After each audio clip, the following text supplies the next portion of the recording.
They were 6 minutes from sealing Dante Moretti inside the family crypt when Mara Velez heard 3 faint knocks beneath the choir. The curvy death investigation nurse had already been dragged from the cathedral once and accused of exploiting a grieving family. Now she stood in the rain with a torn black coat, a revoked hospital badge, and 1 mortuary transfer bracelet. Nobody wanted her to examine. Inside lay a man whose brother had inherited his vote and whose fiancée had ordered burial before sunrise. Mara recognized a sedative pattern used to erase powerless patients and steal their signatures. If she opened the coffin and was wrong, she would lose her license, her freedom, and the last job willing to hire her.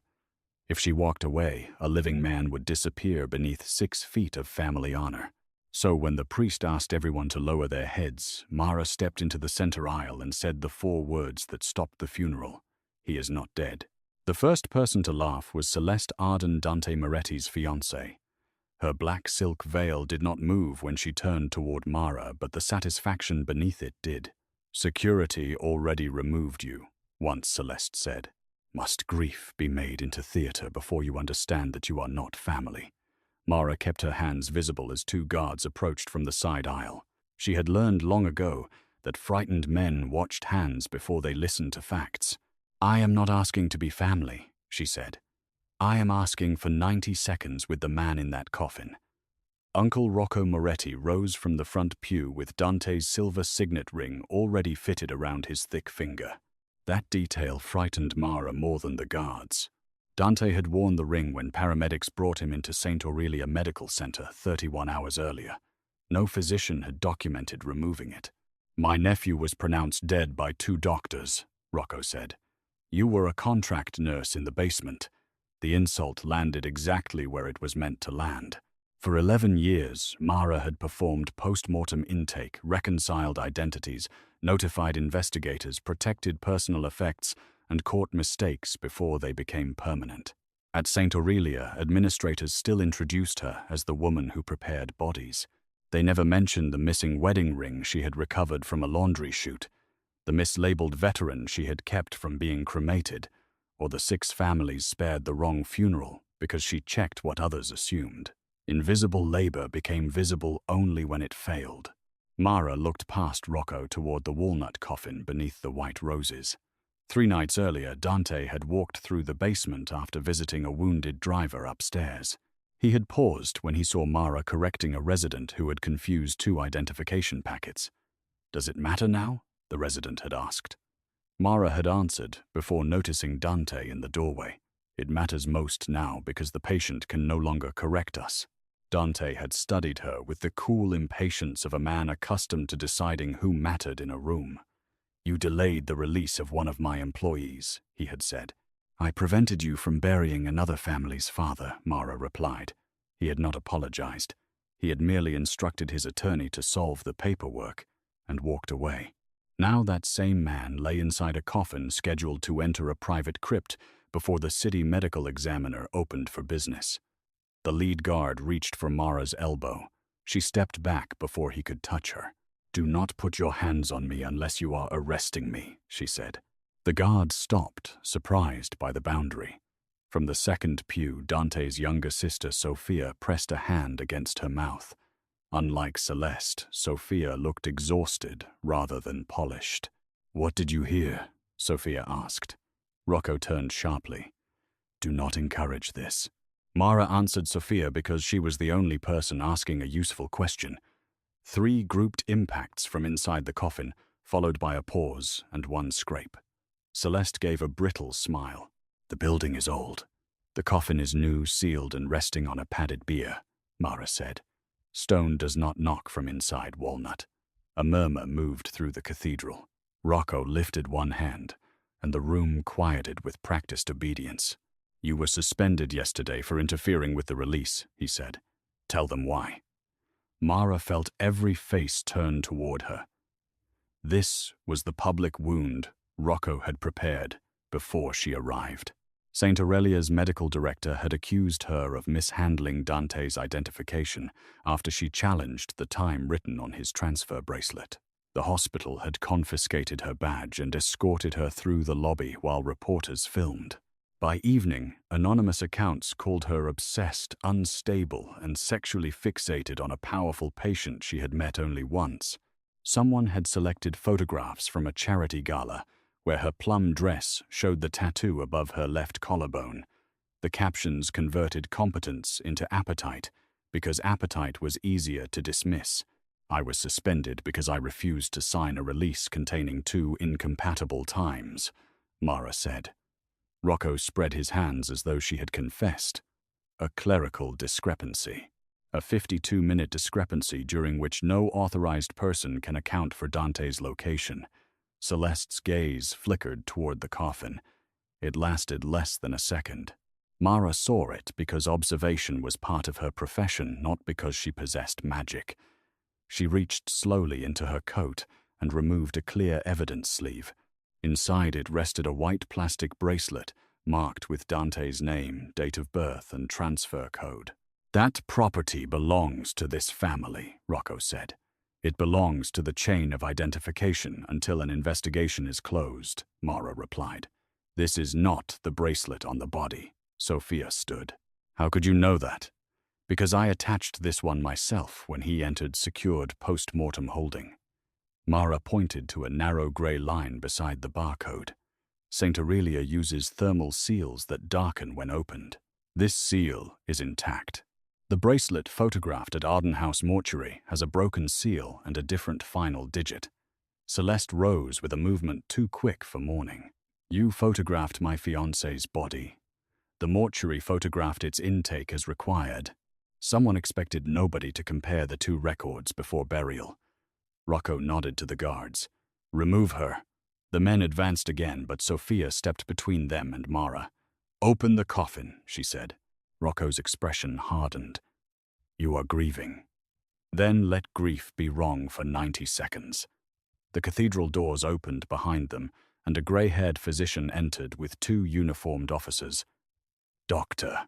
Silas Crane directed Arden House Mortuary and had signed Dante's final transfer. He held a folded court order in one hand. That woman stole protected medical evidence, Crane announced.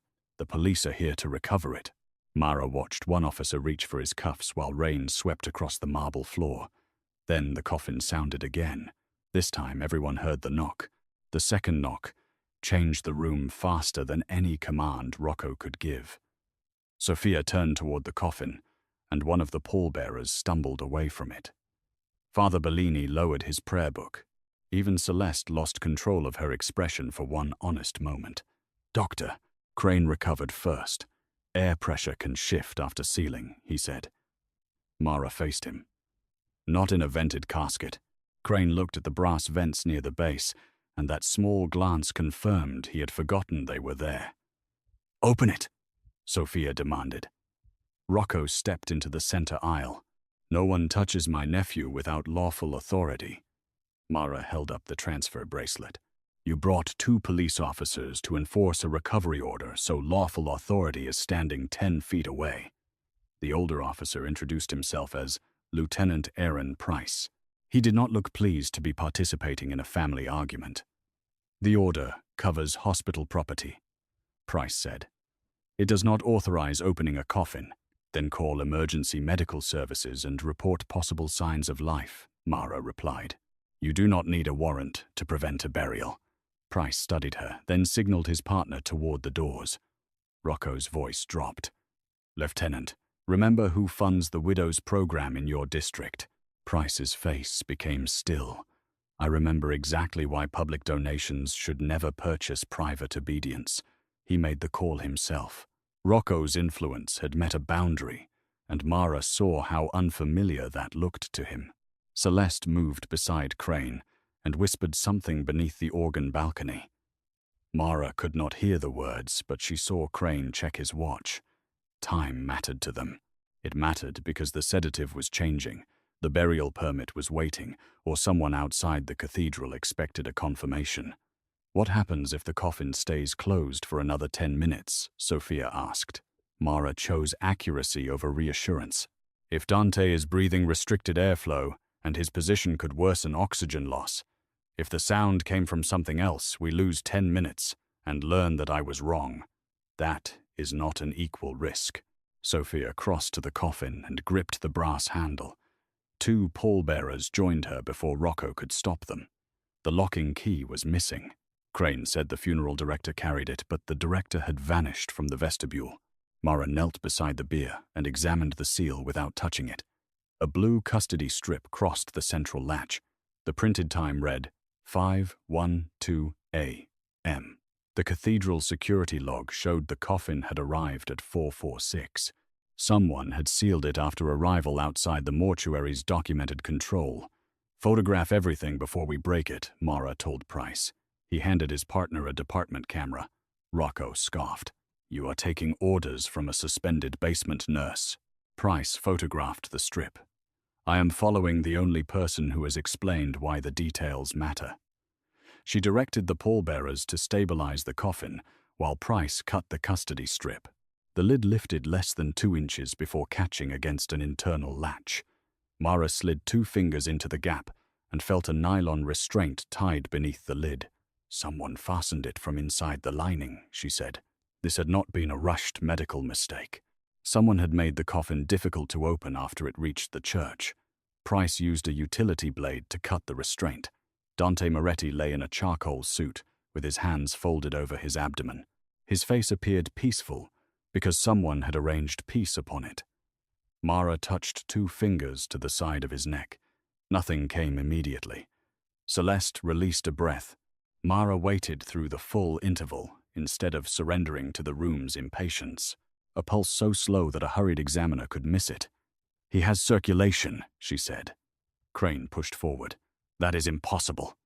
Mara placed her ear near Dante's mouth and watched his chest beneath the suit. One shallow breath lifted the fabric.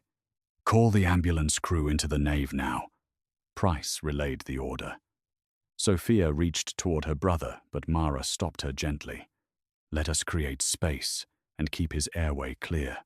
She loosened Dante's collar and discovered a small adhesive mark beneath his jaw. It was not part of the hospital's documented treatment. Crane saw it and stepped backward. "He received embalming preparation," he said. Mara looked up sharply. "Not according to the family's religious instructions." Father Bellini confirmed that Dante was not to be embalmed. Celeste tried to leave through the side aisle. Price's partner blocked the door without touching her. "Nobody is detained yet," he said. "Nobody leaves until emergency personnel document this scene." The ambulance crew arrived with a monitor, oxygen, and a stretcher. Mara gave a concise report, using observations rather than conclusions. Dante had an extremely slow pulse, shallow, spontaneous respiration, reactive pupils, and an unexplained puncture site. She did not accuse Crane of poisoning him because evidence mattered more than drama. The paramedic attached the monitor. A thin rhythm crawled across the screen. Sophia began to cry, but the sound held hope now. As the team prepared to move Dante, his right hand slipped from his abdomen. His fingers closed weakly around Mara's wrist. She leaned close enough to hear air scrape through his throat. "Blue room," he whispered. Then his grip disappeared, and the monitor alarm changed. Mara repeated the words for Price and the paramedic, so they entered the record immediately. Rocco stared at his supposedly dead nephew with no relief in his eyes. Only calculation remained. The ambulance doors closed around Dante 7 minutes later. Mara tried to step away, but Price stopped her beside the cathedral stairs. "You are coming to the hospital as a witness," he said. Dr. Crane approached with the court order still folded in his fist. "She is coming to headquarters as a thief." Price took the evidence sleeve from Mara, signed across a temporary custody label, and returned a receipt to her. Now, she is the reporting witness who surrendered the bracelet to police. Crane's authority had just lost its easiest weapon. Mara watched Rocco guide Celeste into a black sedan, while officers were distracted by the ambulance. Before the car door closed, Celeste looked directly at Mara and drew one finger across her own throat. Its meaning did not require translation. Mara turned to Price. "You need to stop that vehicle." An engine roared beneath the cathedral archway. The sedan struck a flower stand, broke through the police line, and vanished into the rain. St. Aurelia's emergency entrance had never looked less welcoming. Hospital security recognized Mara before the ambulance doors opened and ordered her off the property. Lieutenant Price displayed his badge and informed them she was present under police authority. The guards stepped aside, but their radios carried her name through the corridor as if she were a hazard. Dante entered Trauma 2, under the care of Dr. Lena Cho, an emergency physician who did not work for the Moretti family. Mara gave her report once clearly, then remained outside the treatment line. Competence included knowing when another professional had control. Cho ordered toxicology screening, respiratory support, warming measures, and imaging for possible oxygen injury. Crane had signed Dante's death certificate after documenting absent vital signs for 2 minutes. Hospital policy required a longer assessment when sedatives or hypothermia might be involved. No one had recorded either possibility. Price asked Mara why Dante would appear dead without being dead. Several conditions can suppress visible signs, she said. I will not guess which one until the laboratory identifies it. Could someone do this deliberately? Someone can misuse almost any clinical system if access and oversight fail. She refused to turn medical knowledge into instructions for harm. What mattered was that Dante had been transferred through 3 controlled spaces without anyone resolving inconsistent observations. The system had rewarded speed, status, and obedience over verification. At 718, Cho emerged and confirmed that Dante was alive but unstable. His blood showed a powerful sedative not listed in his active medication record. The precise source remained unknown. Sophia arrived with 2 family attorneys and demanded access to her brother. Cho allowed one relative at the bedside for 5 minutes. Sophia chose Mara instead of herself. He trusted your wrist when he woke, she said. Maybe he will trust your voice. Mara looked at Cho rather than assuming permission. The physician nodded. Dante lay beneath warming blankets with oxygen flowing beneath his nose. Without the coffin, makeup bruising showed near his temple and along his left hand. The silver ring was still absent. Mara stood beyond arm's reach. Mr. Moretti, this is Mara Velez from Post-Mortem Services. His eyelids moved. You are at St. Aurelia, and Doctor Cho is treating you.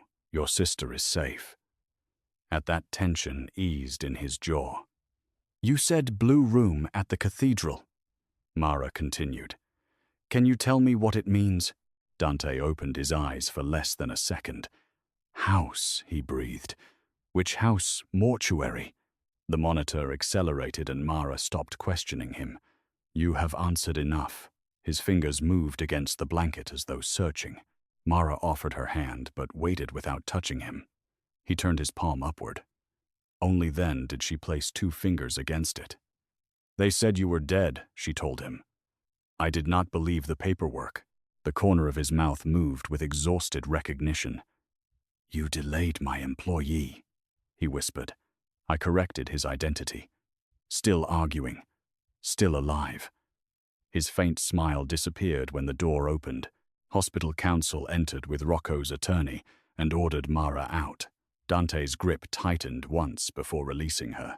Mara left because consent to remain belonged to the patient and treating team, not because the lawyers frightened her. Price waited beside the nurse's station with troubling news. Arden House Mortuary contained 3 rooms decorated in blue. The funeral director had reported a break-in, and its internal cameras had stopped recording at midnight. The sedan carrying Rocco and Celeste had been found abandoned near the river. Neither passenger was present. Mara asked whether police had secured the mortuary transfer records. Price said Crane claimed all records were stored on the hospital network. He is lying, Mara said. Mortuaries keep receiving documentation on site because custody begins when they accept the decedent. Price checked the time. Can you identify the correct room? Possibly, but my suspension prevents me from accessing hospital systems. Sophia overheard them. She opened Dante's leather property case and removed a black access card. My brother owns the building through a holding company, she said. This opens Arden House. Mara did not take it. If I use that card without documented authorization, anything we find can be challenged. Price photographed the card, recorded Sophia's consent, and placed it into an evidence envelope. "Now I will use it," he said. They left 2 officers with Dante and drove to Arden House in an unmarked vehicle. Morning traffic filled Philadelphia, unaware that a funeral had almost become a killing. The mortuary stood behind a limestone facade 3 blocks from the river. Its front doors were unlocked. Inside, every light was on, and classical music played through empty halls. Price called for backup before entering. Mara remained behind him and resisted the urge to touch displaced objects. The first blue room was an arrangement salon with fabric samples and polished urns. The second was a family viewing room. The third door stood at the end of the preparation corridor beneath a blue hazard light. It required both the Moretti access card and a numeric code. Mara examined the keypad without pressing anything. A dark smear marked the number 4, but that could have been planted to lure guesses. She looked through the narrow window and saw steel cabinets, a desk, and Dante's missing silver ring beneath a clear specimen cup. Beside it rested 6 unused identity bracelets carrying the same name. Price requested a warrant by phone and sealed the corridor. Then music stopped throughout the building. A mechanical lock engaged behind them. The ventilation fans slowed to silence. From the other side of the blue door, someone knocked 3 times. Mara recognized the rhythm immediately. It was the same pattern she had heard inside Dante's coffin. Price drew his service weapon and ordered the person behind the door to identify himself. The answer came as 3 more knocks, weaker than before. Mara moved close to the window without blocking the lieutenant's view. Between 2 cabinets, she saw the heel of a man's shoe. "Someone is on the floor," she said. Price radioed for fire rescue while another officer forced the exterior lock to restore an exit. The blue room's keypad rejected Sophia's access card because the system had entered lockdown. Mara studied the room through the glass. An emergency release should have been visible beside the interior handle, but a rolling cart concealed it. The trapped man might reach it if he understood where to move. "Can you hear me?" Mara called. 1 knock answered. "Move toward my voice if you can." Nothing shifted. She changed the instruction. "If you cannot move, knock once." 1 knock came. The building's backup ventilation had not started. A chemical odor began leaking beneath the door, sharp enough to make Price pull Mara backward. She could not identify it safely, and she did not try. Firefighters arrived wearing protective equipment and breached the lock. They removed a middle-aged mortuary attendant named Paul Ennis, semi-conscious but breathing. Mara recognized him as the employee who had received Dante's transfer. Emergency personnel carried Paul outside before investigators entered the room. Price photographed the ring duplicate bracelets, custody forms, and a portable label printer. Mara pointed without touching. "That printer is not part of normal mortuary intake." The duplicate bracelets differed only in their final tracking digits. Each could create a convincing photograph while redirecting the real chain of custody. On the desk, an open binder listed 6 prominent patients associated with Moretti businesses. 2 had died during the previous year. Mara felt cold, despite the protective suit firefighters had given her. This was larger than one attempt on Dante. Someone had built a repeatable pathway for declaring inconvenient people dead, moving them beyond ordinary oversight, and controlling whatever legal decisions followed. Price reminded her not to infer crimes beyond the evidence. She agreed. Then document the system before someone calls every part of it a separate mistake. Behind the specimen cup lay a printed transfer manifest. It identified Dante's body as arriving at Arden House at 2:06 a.m. The hospital exit scanner recorded the transport vehicle leaving at 1:14. Travel required 12 minutes. The missing 40 minutes matched part of the discrepancy Mara had challenged. The manifest named Paul as receiver and Crane as releasing physician. Paul regained consciousness in the ambulance and asked for Mara. Price allowed her to stand near the open doors while a paramedic monitored him. Paul's voice trembled. "They made me prepare the blue room. Who are they?" Price asked. Paul looked toward the mortuary windows. Dr. Crane and a woman in a black veil. Celeste had arrived before Dante's coffin. She carried 6 bracelets and instructed Paul to replace the one attached at St. Aurelia. When he refused, Crane threatened to report that Paul had been stealing jewelry from decedents. The silver ring had been placed on the desk as manufactured proof against him. Paul complied with the bracelet replacement but secretly left the original seal intact. Why, Mara asked. I thought someone might compare them. That quiet act had given her a trace to follow. Paul said Dante began breathing during preparation. Crane administered another injection and ordered the coffin sealed. Paul knocked 3 times on the lid while testing it, hoping the pattern would be remembered if Dante regained movement. Later, Celeste locked Paul in the blue room and disabled ventilation. Where did Rocco fit? Price asked. Paul shook his head. I never saw him. The answer complicated Mara's assumptions. Rocco had rushed the burial and wore Dante's ring, yet the ring in the blue room appeared identical. One of them was a copy. The main evidence remained the transfer bracelet, but its meaning had shifted. It did not merely prove a mislabeled body. It revealed a controlled identity pathway connecting hospital release, mortuary intake, and the planned burial. Price received confirmation that Celeste had been located at Moretti House. She claimed Rocco forced her into the sedan and then abandoned her. Rocco remained missing. Dr. Crane was detained while attempting to leave St. Aurelia through a service tunnel. He denied Paul's statement and called the duplicate bracelets training materials. Price ordered forensic collection of the label printer and all related access logs. Mara returned to St. Aurelia shortly before noon.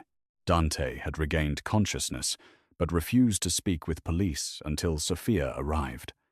Hospital counsel refused Mara entry because her suspension remained active.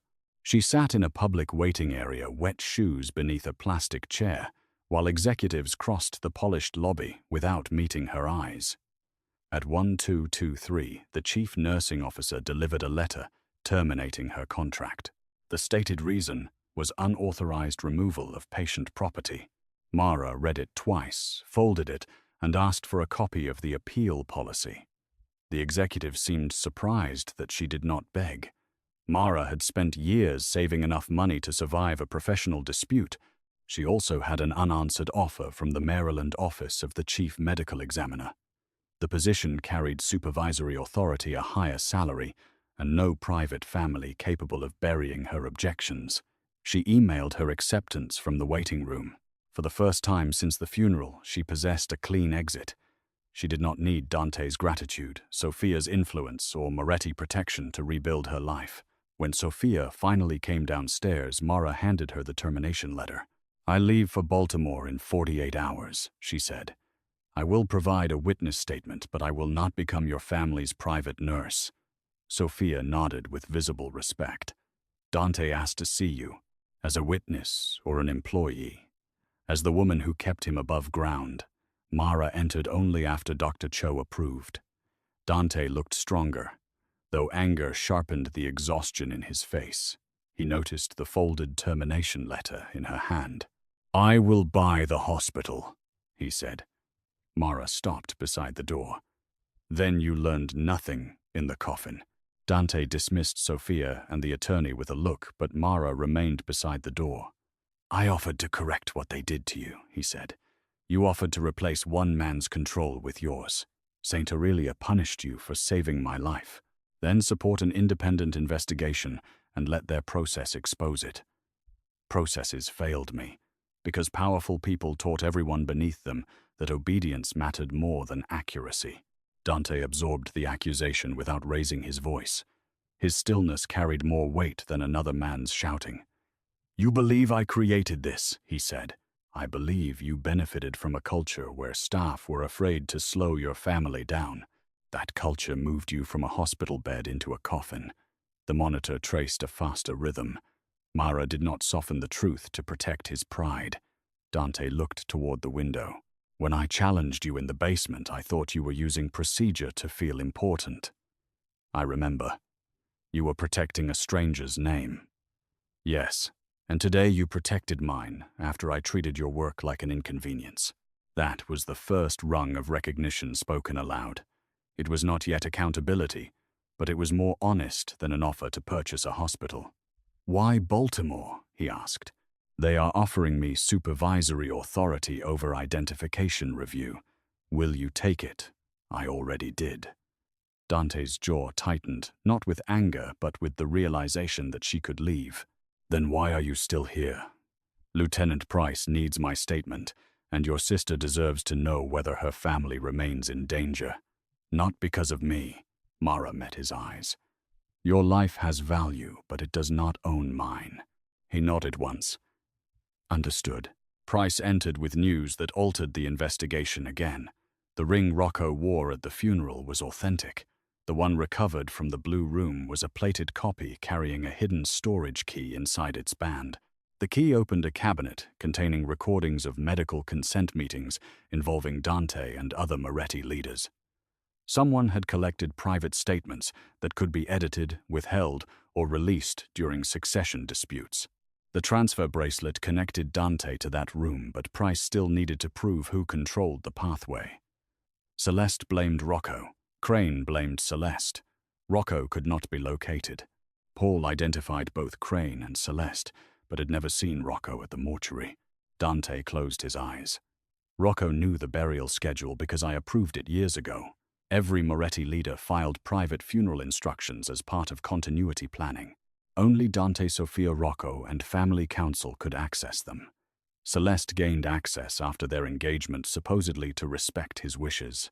The burial before sunrise clause had been added 3 months earlier through Dante's electronic signature. He had never authorized it. Who verified the signature? Mara asked. Rocco. Price believed Rocco had either organized the plot or discovered it and attempted to exploit Dante's apparent death. Mara returned to the phrase Dante whispered inside the coffin. Why did you know about the Blue Room? Dante said he had awakened briefly during transport.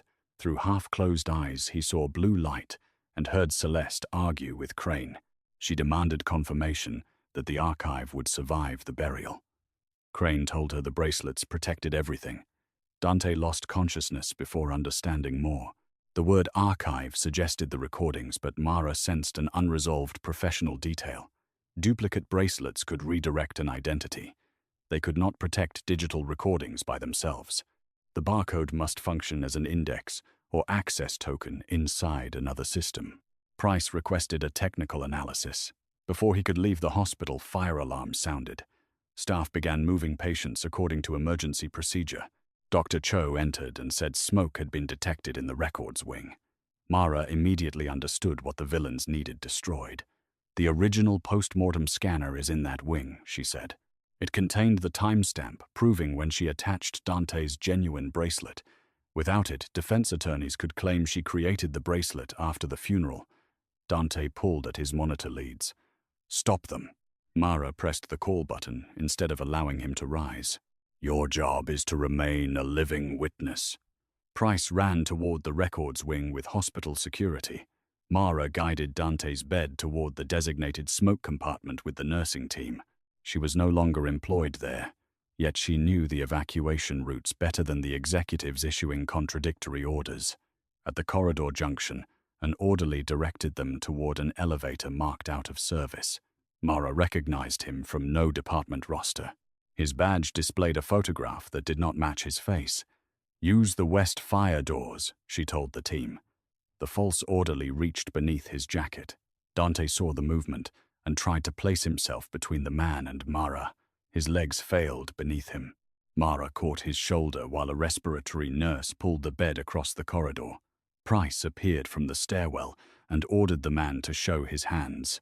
The stranger fled into the service passage and was stopped by 2 hospital officers.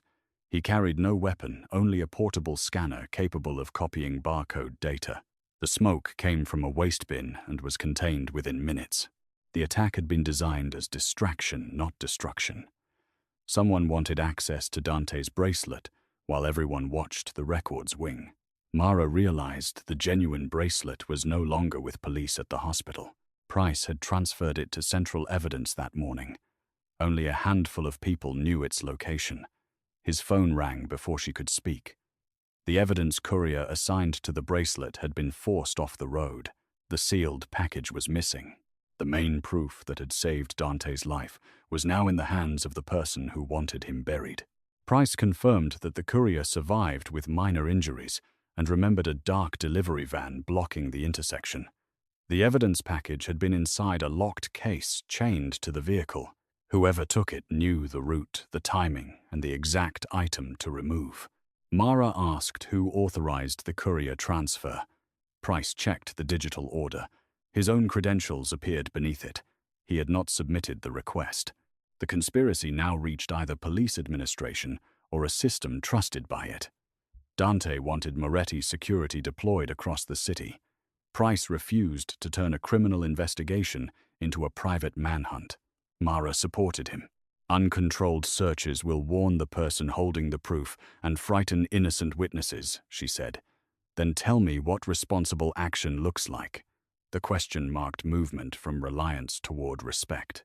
Mara recommended protecting Paul, preserving every independent photograph and tracing the bracelet through systems the conspirators could not fully control. Price's partner had photographed it at the cathedral.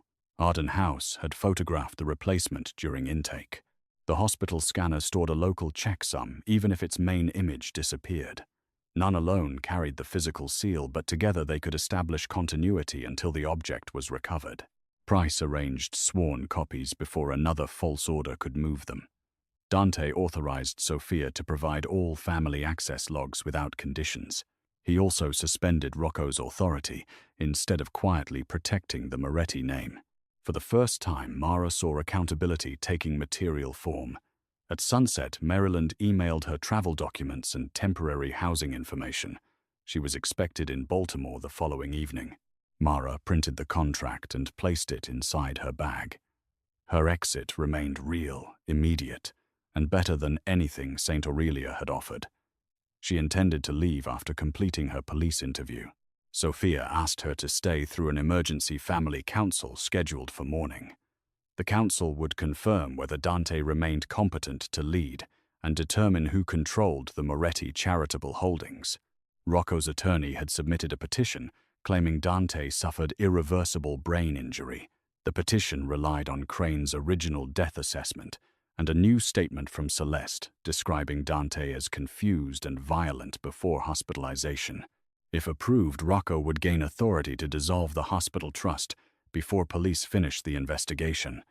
Hundreds of clinic employees and patients would lose protection when the properties were sold. Mara declined. "I am a clinical witness, not an instrument in your succession fight." Sophia accepted the boundary and asked whether Mara would at least provide her observations to an independent physician. Mara agreed because patient truth belonged in the record. Dr. Cho completed a neurological assessment showing Dante was oriented, consistent, and capable of making decisions. Mara supplied only the observations she personally witnessed. She did not exaggerate his recovery to defeat Rocco. Shortly before midnight, Paul disappeared from the protected hospital room. The officer outside his door said a transport nurse presented a valid order for imaging. No imaging had been requested.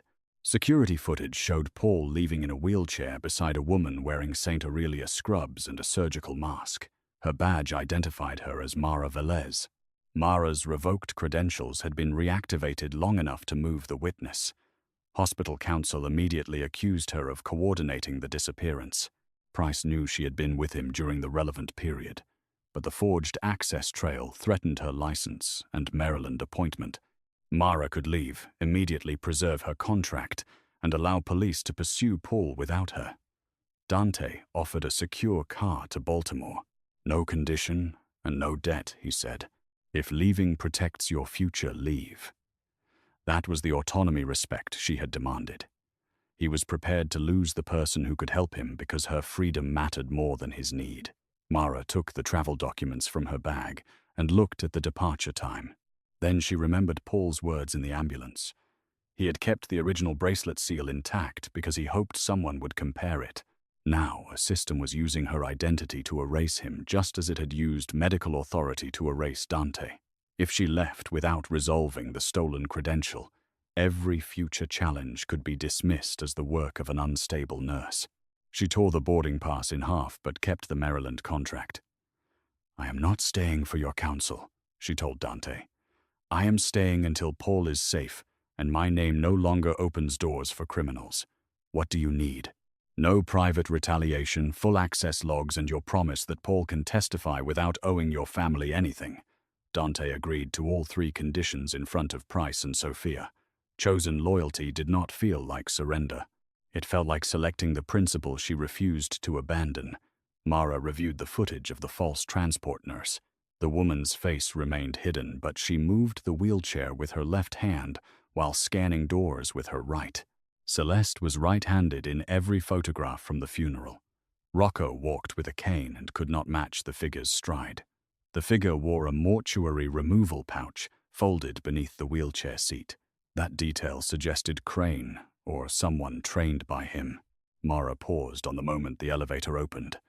The false nurse tapped her badge against the reader, but the green light appeared before contact. She had not used Mara's card.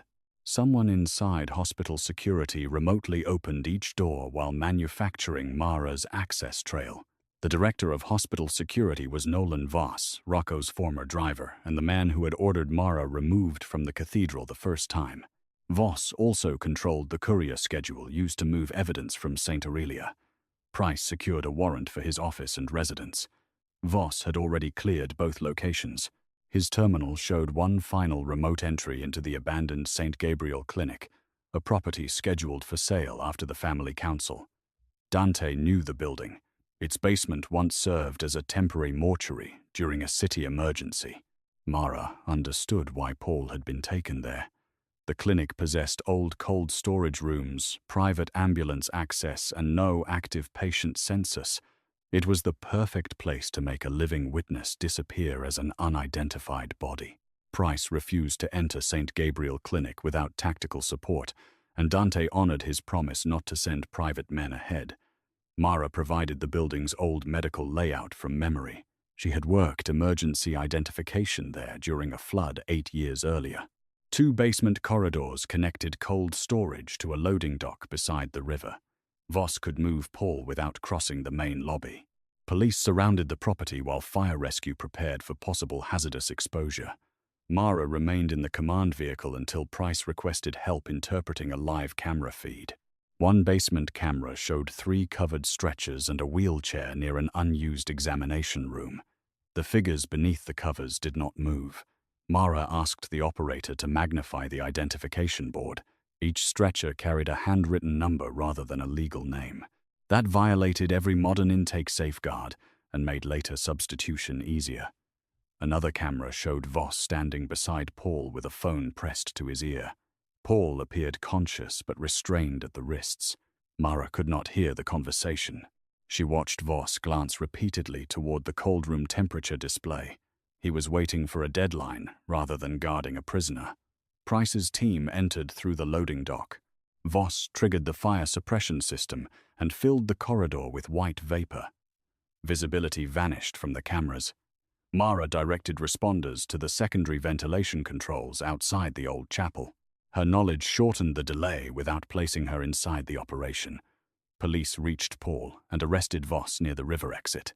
The covered stretchers held training mannequins dressed in clothing taken from real patients. One wore Dante's missing hospital gown. Another carried a bracelet bearing Paul's name. The scene was designed to create photographic evidence of deaths that never occurred in that building. Inside Voss's pocket, Price found the stolen police evidence package. The seal remained intact. The original transfer bracelet returned to custody at 3:42 a.m. Mara asked Price to read every identifying mark aloud while his body camera recorded them. The thermal seal, final tracking digit, and her initials all matched the cathedral photographs. The proof had survived because multiple ordinary workers respected small procedures powerful people dismissed. Voss requested an attorney and refused questions. Paul said Crane ordered his removal, but Voss spoke to someone called R throughout the drive. That could mean Rocco or another person using the initial. The family council would begin in less than 4 hours. Rocco remained absent, yet his petition could be presented through council. Dante wanted to postpone the proceeding. Mara advised against it. Delay gives them time to convert missing facts into suspicion, she said. You have a living witness, a recovered proof, and an independent medical assessment. Then stand beside me. I will stand where the evidence can be explained without becoming your possession." Dante accepted the distinction. The council convened in the former Rehabilitation Center auditorium attached to St. Aurelia. Board members, family representatives, clinic directors, attorneys, and selected press filled the tiered room. Rocco's attorney presented the incapacity petition from an empty chair. Celeste sat behind him in mourning black and maintained that she had been manipulated by Crane. Dr. Crane appeared by secured video from police custody. He claimed Mara created the duplicate bracelet scheme to gain access to Dante. The accusation relied on the same sexualized story circulated after her suspension. Mara listened without interrupting. When Crane finished, the board chair asked Dante whether he wished to respond. Dante rose slowly, still pale from treatment. "Mara Velez will explain the identification chain," he said. "Not because she speaks for me, but because every person in this room failed to understand the system she protected." He sat down and gave her the climax instead of taking it. Mara approached the central table in a structured plum coat borrowed from Sophia after her own was torn. She placed no dramatic objects before the board. Lieutenant Price held the bracelet in a sealed evidence sleeve, where chain of custody remained intact. Mara began with the simplest truth. A patient cannot correct his name after staff decide he is dead.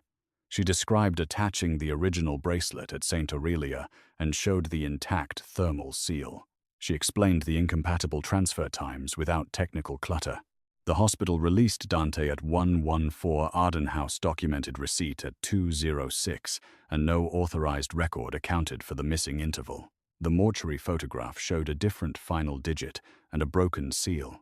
That substitution gave Crane and Celeste a false identity path while preserving Dante's genuine barcode as a key to the Blue Room archive. The proof revealed the plot and demonstrated why Mara's professional authority mattered.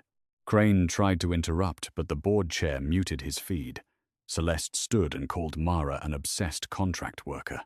Mara did not answer the insult. She asked Price to display the cathedral body camera image, showing Celeste attempting to leave immediately after the second knock. Then, she presented Paul's sworn statement and Voss's remote access trail. The board chair asked who benefited from Dante's burial. Mara named the structure rather than guessing at emotion. Celeste gained control of the hospital trust through the engagement agreement. Crane avoided exposure for earlier identity manipulations. Voss gained proceeds from the St. Gabriel property sale. Rocco gained temporary succession authority, but the evidence did not yet prove he designed the medical scheme. Mara refused to overstate the case, even when doing so would help Dante. That restraint changed several skeptical faces in the room. Celeste lost control first. "Rocco promised the burial would make everything final," she shouted. The room fell silent. Her own words connected the missing uncle to the deadline. Price moved toward her with two officers. Before they reached the aisle, the auditorium doors opened. Rocco entered without his cane, carrying a leather folder and Dante's original succession documents. "She has told you nearly everything," he said. "Now let me tell you which Moretti taught them how to bury a living man." Rocco placed the leather folder on the evidence table, but kept one hand over it. He claimed Dante's late father had created the Blue Room archive 20 years earlier to preserve leverage over rivals who received treatment through Moretti clinics. Crane inherited the system, Celeste discovered it through the hospital trust, and Voss converted old access routes into a modern identity scheme. Rocco admitted learning of their plan 2 weeks earlier. Instead of warning Dante, he altered the funeral instructions and positioned himself to inherit temporary control. "I did not put him in the coffin," Rocco said. "I merely allowed ambitious people to finish what they started." Dante regarded his uncle without visible surprise. "You heard them say I was breathing." Rocco's silence answered. The board chair asked why he appeared now. Rocco tapped the folder. It contained the original ownership instrument proving the Moretti Clinic network could not be sold while Dante remained competent. Rocco offered it in exchange for immunity and permanent control of 2 family properties. Dante rose despite Sophia's concern. "That sentence built the coffin around me."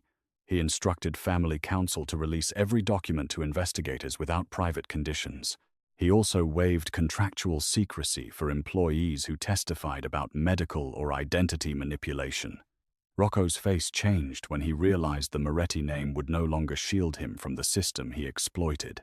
Price arrested him on the outstanding conspiracy warrant issued while Mara spoke.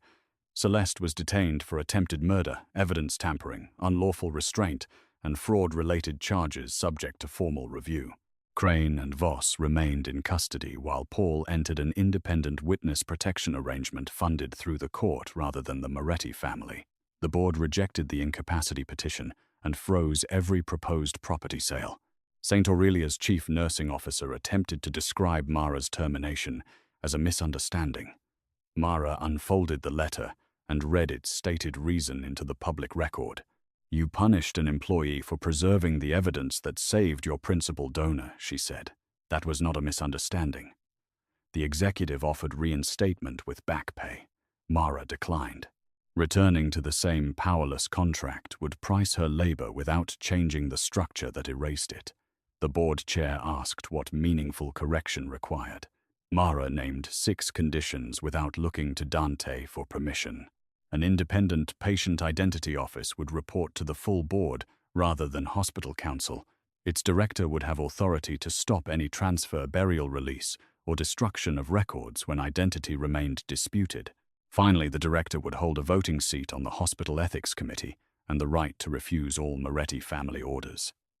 The board chair asked whether Mara would accept that directorship. In the quiet hospital garden, Dante found her beside a stone fountain. He remained several feet away until she acknowledged him. "I will not ask you to stay," he said. "Good. I will tell you what I intend to change, whether you stay or not."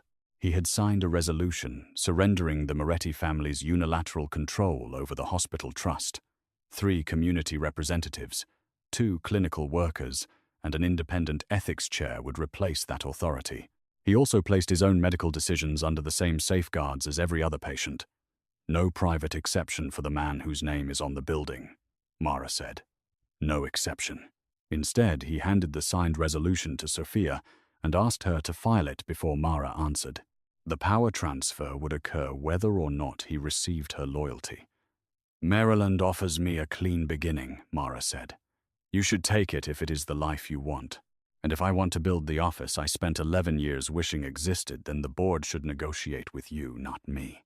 She returned to the auditorium and accepted a 1-year term subject to independent review, salary, parity, hiring authority, audit access, a voting seat, and a termination clause she could invoke without Moretti approval. 6 weeks later, St. Aurelia's new identity office occupied the former donor suite on the 1st floor. Dante recovered slowly and attended rehabilitation without closing floors, displacing patients, or demanding special treatment. He visited Mara's office only through scheduled appointments. The first time he arrived without business, he waited outside her open door. "May I come in?" he asked. "For what purpose?" "To invite you to dinner after your contract review somewhere without doctors, coffins, or my relatives. That review is 5 months away. I spent 9 hours conscious inside a coffin. Then 5 months should be manageable." At the 6-month review, the independent board made her office permanent and expanded its authority across all Moretti-funded clinics. Dante did not participate in the vote. Afterward, he waited in the lobby with 2 coffees and the same patient question in his eyes. "Dinner?" he asked. Mara took 1 cup and checked that he had remembered she drank it without sugar. "Dinner," she said. "No private room, no security at the next table, and no assumption about what comes afterward." "Agreed." He offered his hand but did not close the distance. Mara placed her hand in his because the choice was hers.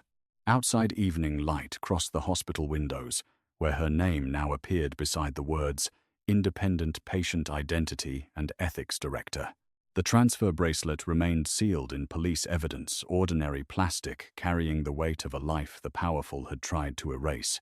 It proved that dignity often survives through people who check 1 final digit, question 1 impossible time, and refuse to let silence become consent. If loyalty demands the loss of freedom, it is not loyalty at all. Mara stayed only after she had the power to leave, and Dante earned the right to walk beside her only after he stopped deciding the road.